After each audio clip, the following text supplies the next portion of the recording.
राधे राधे दोस्तों, आज मैं लेके आई हूँ जितिया व्रत के बारे में। जीवित पुत्रिका व्रत भी कहते हैं, इसे जितिया व्रत भी कहते हैं। कब शुरू हो रहा है, बाल कब धोना चाहिए, नहाए खाए से लेके पार तक का संपूर्ण नियम। और जो महिलाएं या बहनें पहली बार ये व्रत रखना चाहती हैं, रख सकती हैं कि नहीं इस साल। जिनकी सास है उनको कैसे नियम का पालन करना चाहिए, जिनकी सास नहीं है उनको कैसे नियम का पालन करना चाहिए, वो सब कुछ आपके साथ में यहाँ पे शेयर करने वाली हूँ। इसलिए आप वीडियो पे मेरे बने रहें। सबसे पहले बात कर लेते हैं, ये जो 3 दिवसीय जो पर्व होता है, नहाए खाए से लेके पारण तक का जो पर्व है, कब से शुरू हो रहा है। देखिए, ये 13 सितंबर 2025 से शुरू होगा और 15 तारीख को पारण करके ये व्रत का समापन हो जाएगा। तो 13 तारीख को जो है वो नहाए खाए होगा। नहाए खाए के साथ साथ इसमें क्या क्या करना होता है, क्या भोग निकालना होता है, वो भी मैं आपको यहाँ पे बताने वाली हूँ। नहाए खाए वाले दिन आपको ब्रह्म मुहूर्त से पहले उठ जाना है। अगर आप किसी नदी सरोवर में जाके स्नान करती हैं तो वहाँ जाके स्नान करना है। अगर आप घर पे करना चाहें तो घर पे ही गंगा जल मिला के स्नान कर लेना है, क्योंकि गीले वस्त्रों में ही सूर्योदय, जब सूर्य देवता को अर्घ्य देना होता है और साथ में जो जीमूत वहाँ देवता हैं और साथ में जो चील सियारन के लिए भोग पर लगाया जाता है, वो आपको वहीं पे ही निकालना होता है। उसमें तरोई का जो पत्ता होता है, उसमें मुख्य रूप से पत्ता, मतलब कि अगर तोरई का पत्ता आपको ना मिले तो आप केले का पत्ता भी ले सकते हैं। उसमें मंडुए की रोटी, नौनी का साग, तेल, खरी आदि ये सारी चीज़ें वहाँ पे चढ़ाई जाती हैं। 2 भाग निकलते हैं यहाँ पे।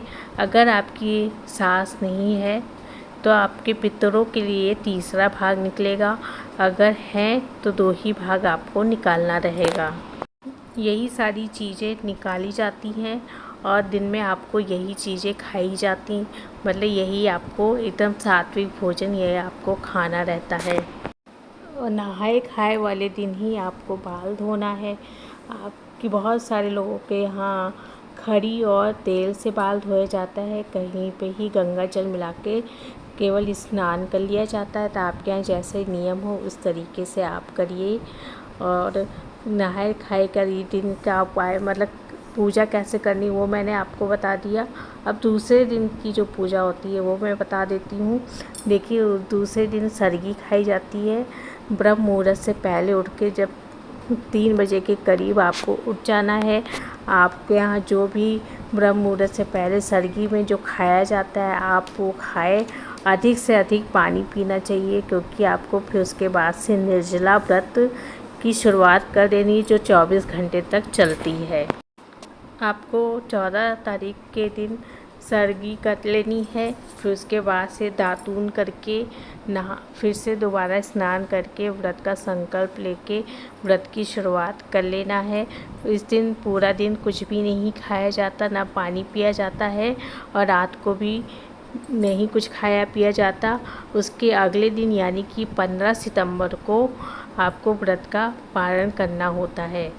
और आपको मैं बता दूं कुछ सवालों के जवाब, जिनके मन में बहुत सारे क्वेश्चन रहते हैं। जैसे कि कुछ नई बहनें हैं, उनको पहली बार इस साल क्या व्रत रख सकती हैं? जी हाँ, बिल्कुल रख सकती हैं, क्योंकि इस बार कोई भी खरमास वगैरह ऐसा कुछ भी नहीं लगा है। तो आप नया व्रत यहाँ पे उठा सकती हैं। इसमें ऐसा कहीं भी नहीं लिखा है कि आप कहाँ से व्रत उठाएं। कहीं आप जहाँ रहती हैं आप वहीं से व्रत उठा सकती, चाहे आप मैके में रहती हैं या आप ससुराल में रहती हैं, कहीं अपने पति के साथ कहीं बाहर किसी शहर में या कहीं विदेश में रहती हैं। जहाँ भी आप रहती हैं आप ये व्रत वहाँ से उठा सकती हैं। अब ये दूसरा क्वेश्चन ये रहता है कि क्या हम नए कपड़े पहन सकते हैं? देखिए, ये पितृ पक्ष में पड़ता है त्यौहार, तो इसमें नया वस्त्र पहनने का कोई भी विधान नहीं है। तो अगर आप नया वस्त्र पहनना चाहती हैं तो पितृपक्ष से पहले एक बार उसको पहन के अच्छे से साफ कर ले, उसके बाद ही वस्त्र को धारण करें। आपको इस बात का ध्यान रखना है कि आपको बहुत गहरा रंग, सफ़ेद रंग और काले रंग का वस्त्र नहीं पहनना है।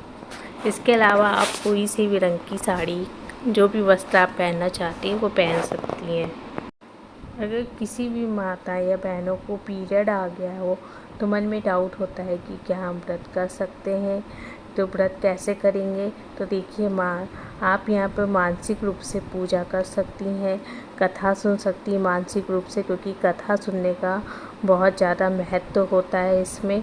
और आप किसी और से अपने नाम की पूजा यहाँ पे आपके घर में जो भी है उनसे करवा सकती हैं, लेकिन आपको पूजा स्थान को छूना नहीं है।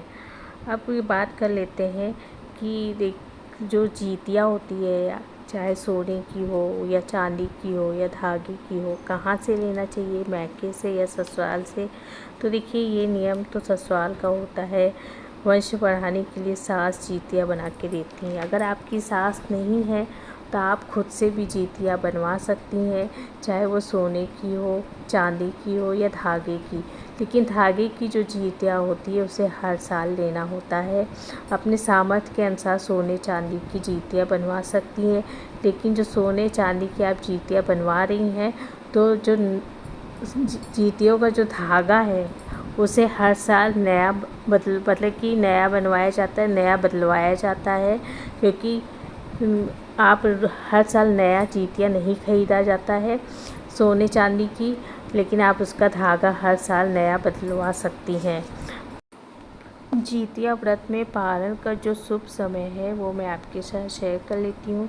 15 सितंबर तो सोमवार के दिन सुबह 6:35 से अष्टमी तिथि का समापन हो जाएगा, तो नवमी तिथि की शुरुआत हो जाएगी। इसी समय पे जो महिलाएं व्रत करती हैं, स्नान आदि करने के बाद, पूजा करने के बाद अन्न जल ग्रहण करके व्रत का पारण यहाँ पे कर सकती हैं।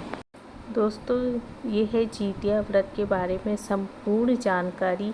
अगर कोई भी दुविधा आपके मन में हो तो कमेंट बॉक्स में मुझे कमेंट करके बता दीजिएगा। मैं पूरी कोशिश करूँगी आपकी समाधान लेके आने की। वीडियो पसंद आया तो मेरे चैनल को सब्सक्राइब कर लीजिए।